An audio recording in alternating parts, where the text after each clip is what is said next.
Hello. Whoa, that was terrible. That was terrible. Hello. Ah, foop you. This is a terrible start to the review. Welcome to a review of Professor Layton and the Unwound Future. Before this, I played Professor Layton and the Last Spectre. You can watch that review. I'll put a link in the description. I liked it. And Professor Layton in the Unwound Future continues this trend of great story in an awesome mystery-based game. Unwound Future is better, though, because the story is so good. The puzzles still suffer from a bit of unbalancedness, but unlike the first game, a lot of the puzzles, I didn't feel like I was getting them wrong because they were, like, stupid. I felt like I was getting them wrong because it was my fault. So I think it's better in that aspect. The one thing that the story was great. I'll get into that in the end of the review after I finish reviewing everything else, because there will be spoilers. And the ending was, like, sad. Like, I can't think of many games like that, like, lighthearted games like that would be willing to pull off such a, like, a heart-wrenching ending type thing. But again, I'll go into that at the end of the review. The mini-games, the one with the parrot, the mini-games, which I'm going to use this opportunity to do something I forgot to do in my Professor Layton in the Last Spectre review, and that's touch into the mini-games and kind of compare them to the Unwound Future mini-games. In Unwound Future, there's a car mini-game. In Last Spectre, there's a train mini-game. The car minigame is a lot harder than the train minigame. I wasn't able to solve most of the car minigames, like levels, which kind of brought that one down a little bit for me. It was too hard for me. But you know, if you enjoy a challenge, that one's better than the train one. The parrot was kind of dumb, just like the fish. It wasn't as dumb as the fish minigame, though. Both of them involve using an animal to get one thing to another place. I can't really go into detail about them, but the fish one was a lot worse. The parrot one was better. The parrot one was in the Unwound Future. The fish one was in the Last Spectre. And then there was the puzzle book and the play thing in Last Spectre, and the storybook in Unwound Future, which are both really dumb mini games. And I'm trying to think, is there anything else I want to say? There's not really much to say about this game besides, like, the story elements. So, now I'm going to go into the story. So this is the part where you want to pause if you don't want spoilers, because this is the part where spoilers will happen. So, pause. Okay, I've given you enough time to pause it. Okay, so, here we go. Spoilers ahead. Professor Layton in the Unwound Future, Layton and Luke is Layton's apprentice, who is a kid. I find it odd that Layton runs around with this kid, just like willy-nilly, but whatever. Layton and Luke get a letter from future Luke, and they go to this clock shop and get warped into the future. I put quotes on this because it's discovered later that this future is actually a giant underground dome. And the plot's actually really complicated with a lot of twists. Like, Future Layton's this crime lord, but he's actually this dude that was at this time machine demonstration, but also was part of an explosion 10 years ago that was caused by the now Prime Minister of the England, Bill Hawkes, who sucks. I'll get into that later.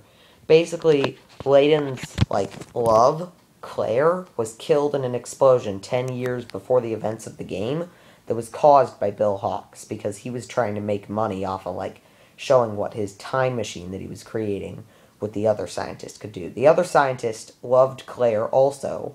He was upset with Bill Hawkes for doing that, and he spent 10 years trying to build a time machine to get her back. Now, this is revealed about midway through the game, a little into the last half, but not, like, at the very end.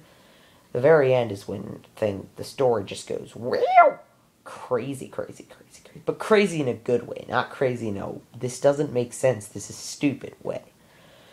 Bill Hawks caused the death of Claire and ended up becoming prime minister because he...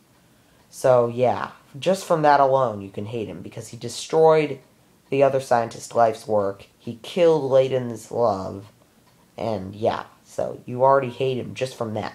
But it gets worse.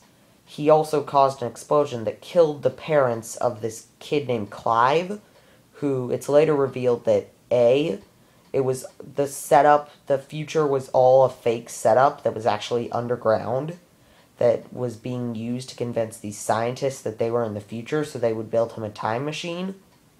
Dimitri Allen, the other scientist, he was actually working, he was just a pawn of Clive, who was posing as future Luke for the entire game. But he was actually the kid named Clive, whose parents died in the explosion. He wanted to destroy all of London because apparently the acts of these corrupt politicians and corrupt scientists were enough to make him want to destroy all of London. So he was kind of meant, but his parents died. Can you really blame him?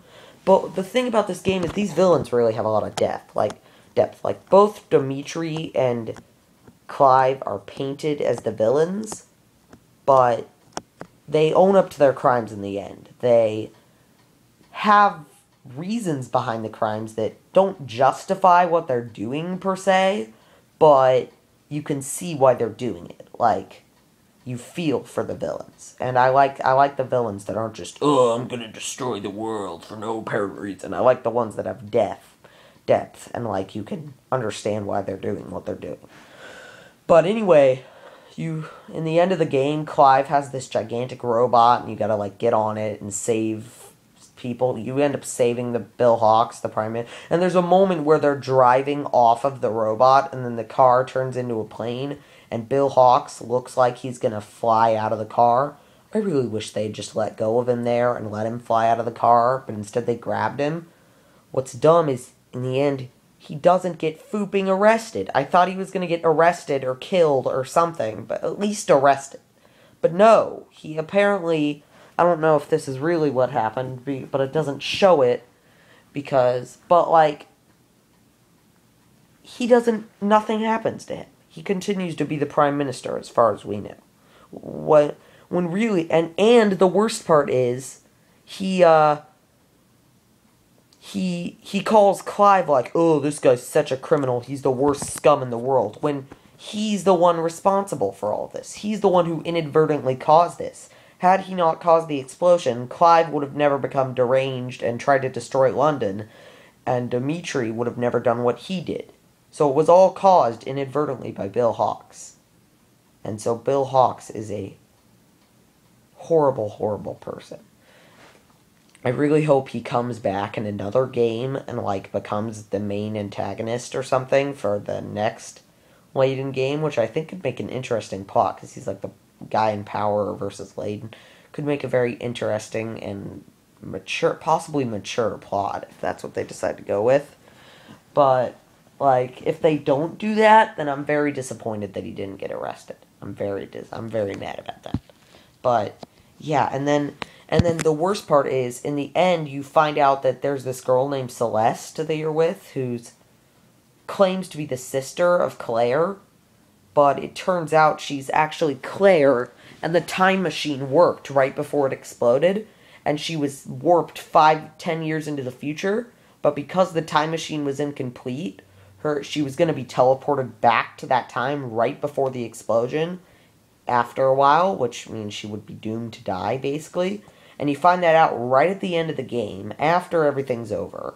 And then she doesn't have much time left. So you have this really dramatic cutscene where she's, like, has to leave, and Layton's like, no, you can't go! And he starts crying, and it's like, oh, man, that sucks. I'm not normally one to be, like, super emotional about games, and I didn't cry during the sequence, but it was sad. Like, seriously, man. He loses his love, finds out she's still alive, and then has to say goodbye to her knowing that she's doomed to go back to right before her supposed death and then die. That's horrible. And then when she leaves, the last shot is of him, like, looking up and crying, and then it zooms out, and then zooms out to London, and then that's the end. And then it goes into the credits. And I kind of just sat through the credits like just thinking about what happened. Like, this is so sad. I mean, the last Spectre kind of had a little bit of sad ending with Lucia's death in the end. I just realized it is a spoiler for that game too. I probably should have warned you that game would have a spoiler. But whatever, who cares? But this is just the icing on the cake. Like, Bill Hawks sucks. I just want to freaking crush him and like choke him and just brutally murder him. And then go back through time and then do it again 10 more times. Also. So, yeah, Bill Hawks sucks. And then there's a little epilogue sequence, but the sequence is mostly pointless, and it doesn't involve Bill Hawks getting arrested or anything. It's just like Luke is leaving, and he goes and lives in another place, which makes you think the series is going to be over, because there's like a trilogy, and then there's a prequel trilogy, kind of like Star Wars, but not at all like Star Wars. But then Luke writes a letter to him in the end saying that, like, he's, and they add one last puzzle in right at that part of the game, and he says that there's, like, a new mystery, and Layton, then they show Layton without his hat, which was given to him by Claire, and he's got his hat over on a table. I don't know why, but the fact that he wasn't wearing his hat there. Oh, and he also took his hat off right after she died, so it was almost like she died. I'm gonna take off the hat in respect. I don't know. She told him not to take it off, but I don't know. It felt like symbolic. I don't know. But, like, he still had it off, and, like, he was drinking coffee, and he kind of looks up and smiles, like, and then it has a to be continued. Well, so basically setting it up for a sequel, which I'm fine with. I love these games. The more the merrier. But, yeah, just so sad. I can't, but I like it. I think more games need to, like, try and portray more than just, ooh, yay, happy ending. I mean, like, more games need to try and, like, add depth and emotion to the characters and everything. And I really think this game hit that nail on the head. I mean, I'm sure there are games that emphasize that better, but this game, for the type of game it is, like a lighthearted mystery game with, like, puzzles thrown in for, like, kids, that is a seriously, like, mature and, like, sad thing to do. It touches your strings if you've ever been, like, in love or, like, just lost somebody that you cared about, that kind of thing. So, or even not that. It's still horrible ending. No, it's not a well, let me rephrase that. It's not a horrible ending in that it's, like, horrible, like, badly written. It's horrible, like, it's sad and it's depressing. But it's not, like, horrible. It's actually a very good ending. But, yeah. This game, man, probably going to be thinking about that all night, but whatever. I'm not going to talk about it anymore. You go play the game for yourself. You'll understand. I know. I watched a top, like, 10 most hated video game characters list a while back. He was on it, but I didn't really understand. Like, they explained what he did, but I didn't really understand it from the video. And now, after playing that, I watched the video again, and I was like, hating Bill Hawks. And I was, like, understanding what was going on, and just hating Bill Hawks, and agreeing with the guy who made the review. Bill Hawks sucks. But anyway, arrivederci.